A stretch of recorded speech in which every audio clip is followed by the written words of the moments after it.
حیض کسے کہتے ہیں؟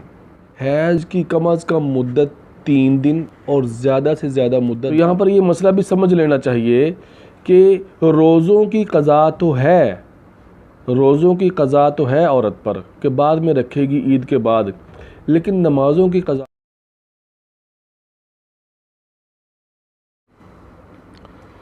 نحمده ونصلي على رسوله الكريم اما بعد فاعوذ بالله من الشيطان الرجيم بسم الله الرحمن الرحيم. قال الله تعالى ويسألونك عن المحيض قل هو أذى فاعتزلوا النساء في المحيض ولا تقربوهن حتى يطهرن. صدق اللہ العظیم. اور لوگ آپ سے حیض کے بارے میں پوچھتے ہیں، آپ فرما دیجئے کہ وہ گندگی ہے، اس میں عورتوں سے علیحدہ رہو، یعنی جماع نہ کرو اور ان کے قریب نہ جاؤ یہاں تک کہ وہ پاک ہو جائیں. محترم حاضرین، حیض کسے کہتے ہیں؟ بالغہ عورت کو ہر مہینے جو خون آتا ہے اسے حیض کہا جاتا ہے. جوان عورت، بالغہ عورت کو جو خون ہر مہینے آتا ہے اسے حیض کہا جاتا ہے. حیض کی کم از کم مدت 3 دن اور زیادہ سے زیادہ مدت 10 دن ہے، یعنی 3 دن سے کم جو ہوگا وہ بھی حیض شمار نہیں ہوگا، 10 دن سے زیادہ ہو جائے گا وہ بھی شمار حیض نہیں ہوگا، بلکہ اسے استحاضہ کہتے ہیں.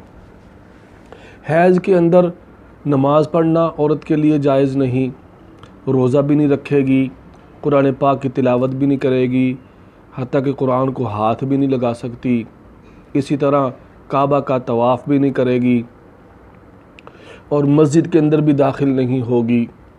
قرآن نہ زبانی پڑھ سکتی ہے اور نہ ہی دیکھ کر، بلکہ قرآن کو جب میں نے کہہ دیا کہ قرآن کو ہاتھ بھی نہیں لگا سکتی. تو حیض کے دوران روزہ بھی نہیں رکھ سکتی. ان چیزوں کی ممانعت ہے. لیکن اگر حیض جیسے میں نے عرض کیا کہ حیض کی مدت کم از کم 3 دن سے کم جو ہوگا وہ حیض نہیں ہوگا، زیادہ ہوگا وہ بھی 10 دن سے زیادہ ہوگا، زیادہ مدت 10 دن سے زیادہ ہوگا وہ بھی حیض نہیں، استحاضہ ہوگا. تو استحاضہ کے دنوں میں عورت نماز بھی پڑھے گی، روزہ بھی رکھے گی، قرآن کی تلاوت بھی کرے گی اور میاں بیوی کا آپس میں ملنا بھی جائز ہے. حیض کی حالت میں نہیں ملیں گے، جیسے آپ نے شروع میں سنا وَلَا تَقْرَبُوهُنَّ حَتَّى يَطْهُرْنَ، کہ اللہ کہہ رہے ہیں کہ حیض کے دنوں میں بیویوں کے قریب نہ جاؤ یہاں تک کہ وہ پاک ہو جائیں. کسی کی مدت 7 دن ہوتی ہے، کسی کی 5 دن ہوتی ہے، کسی کی 8 دن ہوتی ہے، تو اس کے بعد جب غسل کر لیں تو پھر ان کے قریب جاؤ، اس کے بعد جماع جائز ہے. حیض کی حالت میں جماع جائز نہیں ہے. اب رہا روزے کا مسئلہ کہ اگر کسی عورت نے روزہ رکھا ہوا ہے، رمضان کا دن ہے، اس کو حیض آ گیا، اب اس کا روزہ فاسد ہو گیا، روزہ ٹوٹ گیا.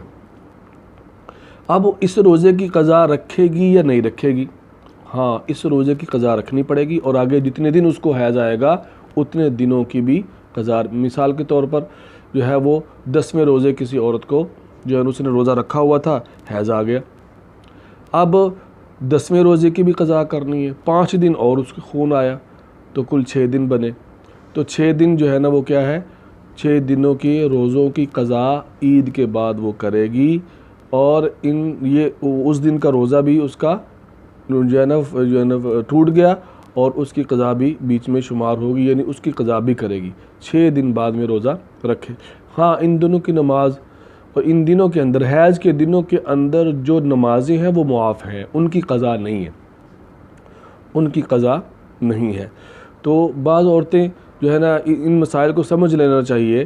بعض عورتیں ایسے بھی ہوتا ہے کہ بھئی 10 دن سے زیادہ، 10 دن کے تک خون آیا یا 8 دن خون آنا بند ہو گیا، تو اس کے بعد پھر جو ہے نا 5 دن کے بعد پھر خون آ گیا. تو یہ خون اس حیض کا نہیں ہے بلکہ یہ استحاضے کا یعنی بیماری کا خون ہے. اسی طرح 3 دن سے کم یا 10 دن سے زیادہ جو خون آئے گا وہ بھی استحاضہ کا ہوگا، اس کے اندر نماز پڑھے گی، روزہ بھی رکھے گی، قرآن پاک کی تلاوت بھی کرے گی اور جماع بھی اس کے اندر جائز ہے۔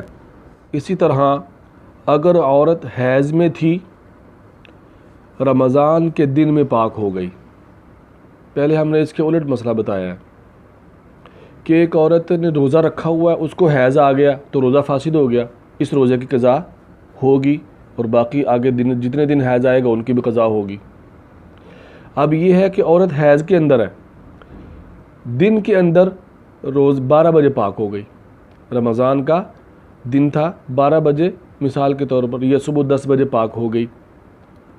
اب یہ آدھا دن تو پاکی کے اندر گزرا، آدھا دن پاکی کے اندر، اب اس روزے کی قضا آئے گی ہی نہیں، اس روزے کی قضا بھی آئے گی، اس روزے کی قضا بھی بعد میں ان روزوں کے ساتھ ہی رکھے گی جو پہلے اس کے رہ گئے۔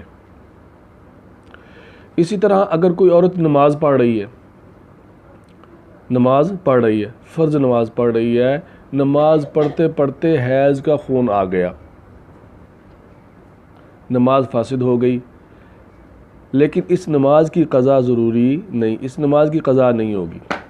تو یہاں پر یہ مسئلہ بھی سمجھ لینا چاہیے کہ روزوں کی قضا تو ہے، روزوں کی قضا تو ہے عورت پر کہ بعد میں رکھے گی عید کے بعد، لیکن نمازوں کی قضا نہیں ہے، خواہ وہ رمضان کے اندر ہوں یا غیر رمضان کے اندر ہوں، عام دنوں میں ہوں یا رمضان کے اندر جو ہے نا وہ حیض کی وجہ سے جو نمازیں رہ گئیں، نمازوں کی قضا نہیں ہے۔ وما علینا الا البلاغ۔